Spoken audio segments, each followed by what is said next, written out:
my gosh. Fucking hell. I literally just woke up, boys. I'm fucked. But anyway, we got France 40 on the right, on the left. Bro, I literally woke up at market open, like literally woke up. Like market opens at 8 o'clock. I look at my phone, I wake up, I'm like, shit. Because I knew I'd overslept. 8 o'clock. Turn this shit on. Boom. I need a piss. Do you know, like when you wake up or you need a piss straight away, bruv? One of them ones, boys, I'm not gonna lie. I need a piss, bruv. Now break even, boys, in this trade. It came up to not even a 1 or 2.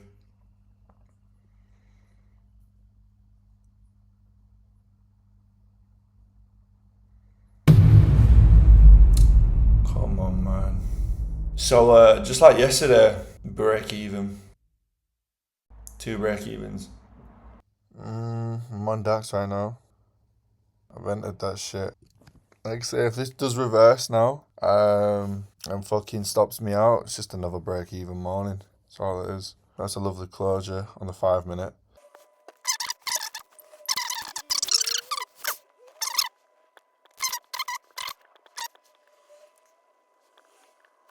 There's a 1 or 2.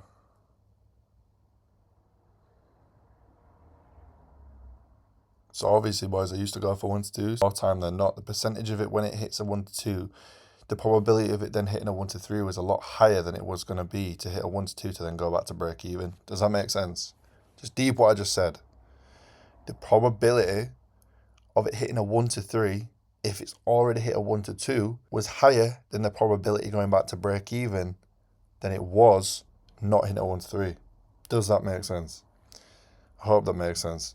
Hence why now I go 1 to 3. These levels were a little bit concerning, but nevertheless, it's kind of stalling at this 1 to 2 as well. Sticking out these 1 to 3 sometimes can be pretty fucking hard. Each individual person has their own individuality, right? Personality traits, some people might be more risk tolerant than others. Some people might have more patience than others. People just, do you know what I'm saying? So you find what works for you, but what personally has been working for me is these 1 to 3s. I would say, and I'm going to say this, I feel like I'm pretty good at holding my trades at this point.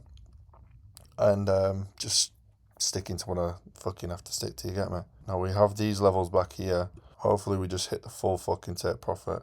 Come on, this might be the candle, boys. This may be the candle that just does it for us.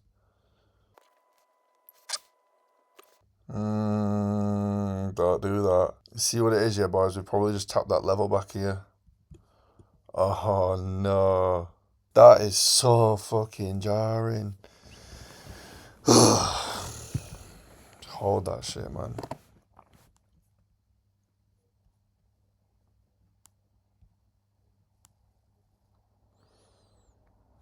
But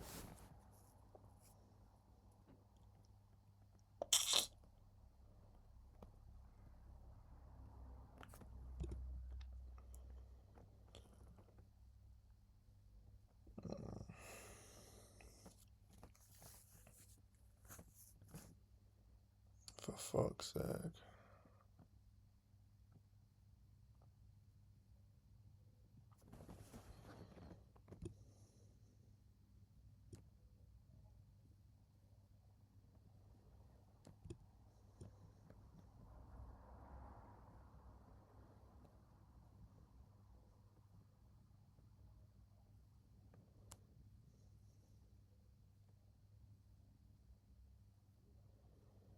Oh, brother. Just fucking... Oh, I'm not gonna lie, bruv. That is so jarring. If this breaks us out now, boys, I'm not gonna lie, that's kind of fucking long.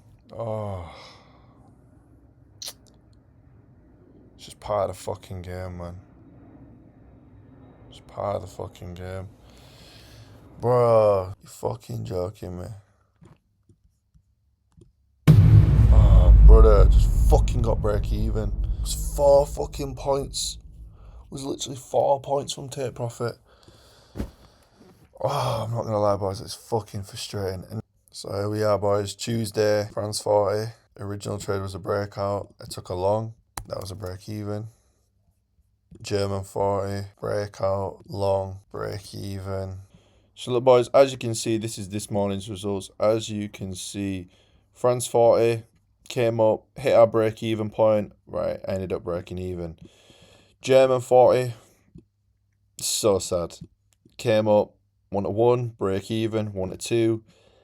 Just fucking missed our full take profit. Even though I've just taken break even back to back to back in London session, New York session, and now again London session. Understand these are my first break evens within the whole month. This isn't being normal. Like for example, yesterday's break even was my first break even the entire month. Besides that, every single day, 3R, 3R, 3R, 1R, 2R, 3R, like W's every single day, right? So again, similar to like what I was saying yesterday, this now doesn't mean I'm going to go switch my strategy and start adding in dumb shit, because I don't need to. I literally just want to keep it simple. In fairness, I potentially could have maybe, traded a little bit more discretional, just knowing that there was this liquidity, very, very, very strong liquidity back here that was wanting to be taken out. But again, I'm not trying to overcomplicate these things, and this isn't usually the case, like I've just shown you from all my data and all my past trades. Even at the beginning of this month on my France 40, 2 break-evens the whole of the beginning of the month. Besides that, every day just full take profit besides 1 loss. Now this is the beginning of the month for France 40, right? You'll see 1 to 3, 1 to 3, 1 to 3, 1 to 4, 1 to 4, 1 to 2. Do you get me? Do you get what I'm saying? So like this is just a day or two of just like break evens, and it is what it is. More time than not, this shit is absolutely flying. I mean, look at this day, fucking head. So as much as I like want to start altering and changing things and being like, oh, well, when we're 4 points off, 5 points off, I should change it. I'm just going to stick the course. I'm just going to stick to the plan, and that's it. I ain't going to let fucking anyone tell me otherwise. I'm not going to let myself tell me otherwise. I'm just going to stick to the fucking plan. Now, besides that, boys, I'm going to go skiing. So, I'm going to jump in the shower, and I'm fucking bouncing, mate. Come on. So I broke even yesterday in London session, broke even yesterday in New York, and I've broken even again in London session. Literally 6 trades back to back break even. Now this is usually where myself or a lot of you would be like, okay, right, I need to change something.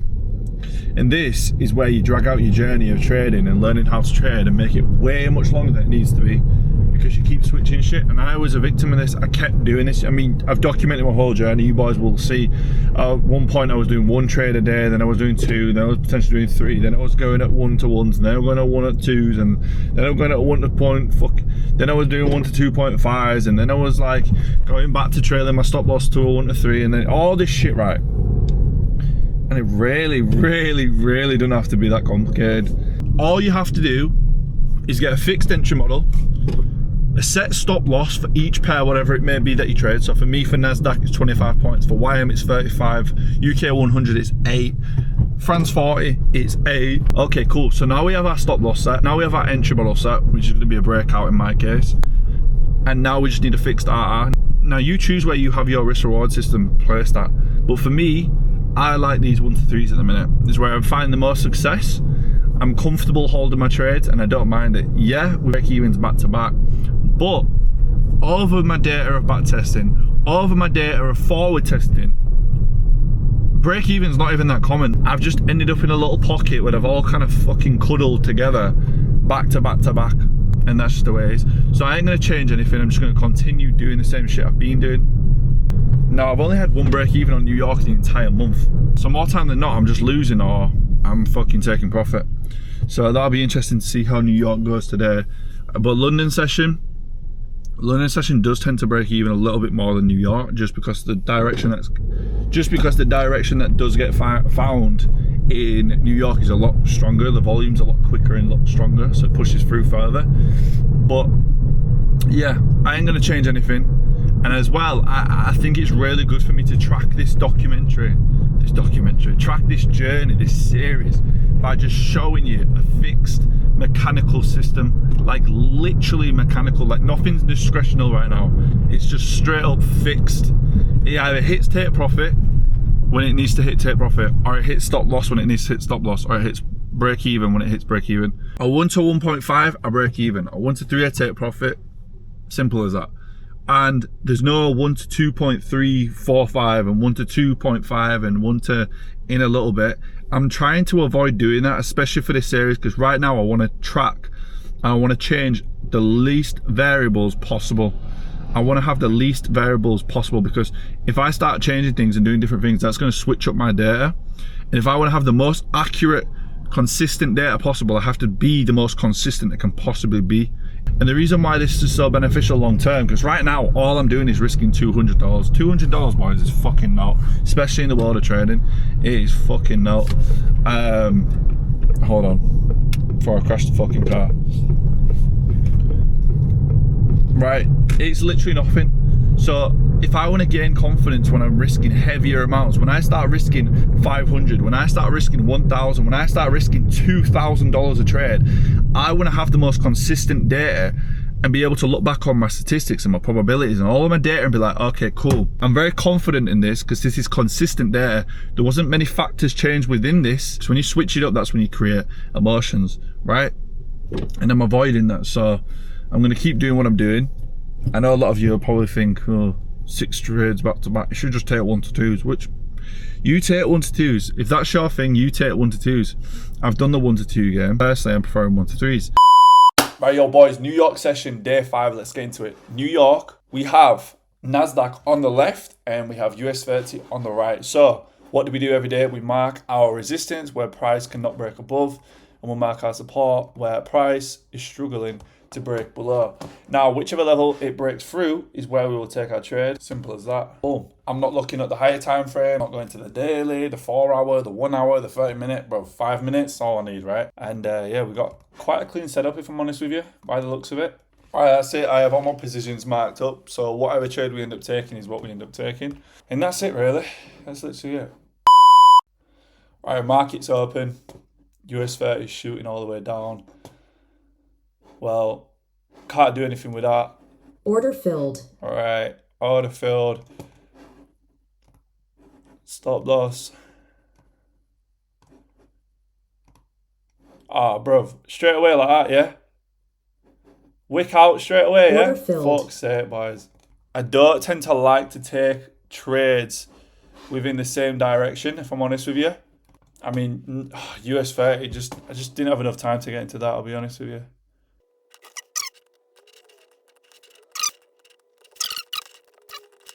I'm gonna go to break even on this trade. Honestly, if I get another fucking break even, I swear down, bro. Like I say, we're obviously at this liquidity level here. It's bouncing right off of that, for fuck's sake.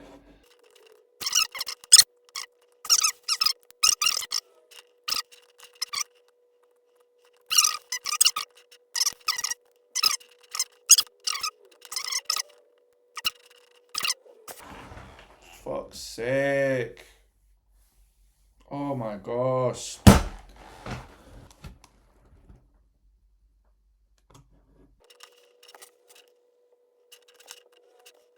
I've gone break even.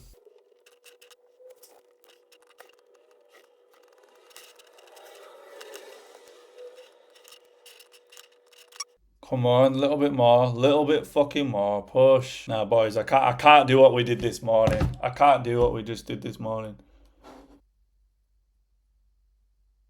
Bro, not again. Boys, no way, no fucking way, no way, no way, no way.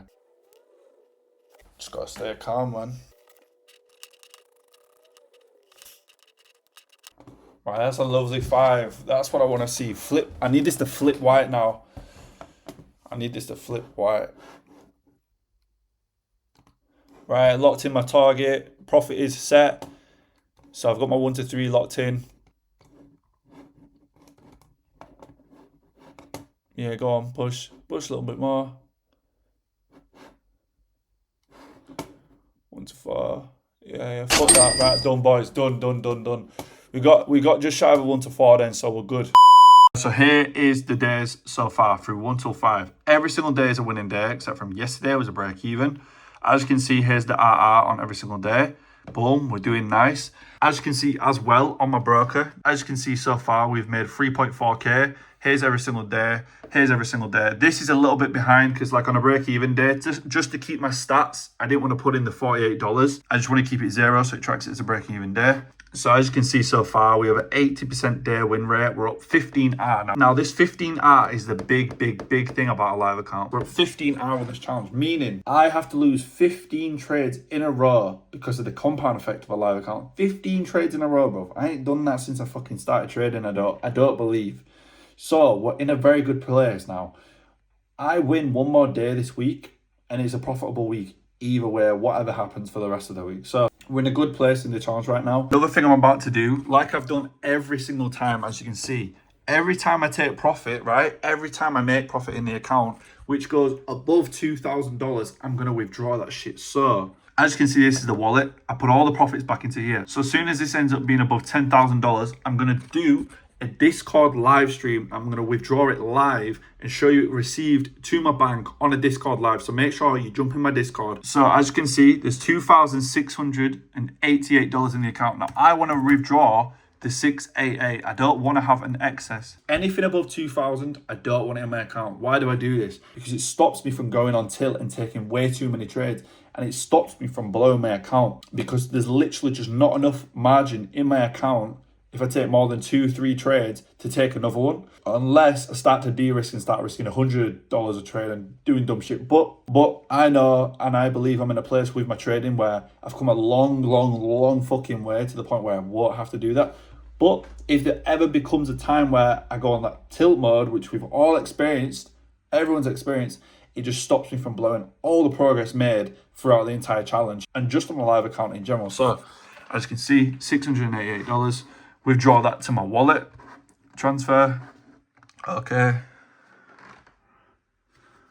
Boom. Transaction complete. So now if I go back to the wallet, $4,000 worth of profits in my balance. And I also now have the 2K balance back to the 2K in the account. So we're chilling. So there you can see $688 withdrawn, put back into the wallet. Boom. We have now 4K in the wallet. And then we also now just have $2,000 in the account. So we're in a very good place.